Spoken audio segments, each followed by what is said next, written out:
Мы сегодня вот в таком красивом месте. Если кто-то здесь был, черепаха, скала Черепаха, она получается вот как бы за той горой. Вот юрточка. Я тоже первый раз сегодня ночевала в юрте, мы еще ни разу не спали. Это эконом-вариант. Очень простая. 4 кровати. 4 кровати. Печь посередине, которая отапливается натуральным продуктом, навозом. Хозяйка пришла с мешком, получается. Первый раз сама нам затопила печь, потом мы уже сами подкидывали. Но у нас еще были дрова, потому что ночью было очень холодно. Муж ночью дрова подкидывал, и было, в принципе, комфортно. Постельная.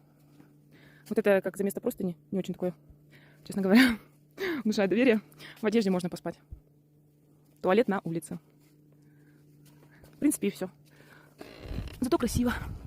У нас была собака, она разрешила нам собаку свою взять. Так что вообще никаких нареканий. Ну, туалет уличный. Но я думаю, что юрты, которые от 250 тысяч тугриков и выше, там, наверное, туалет все-таки будет лучше.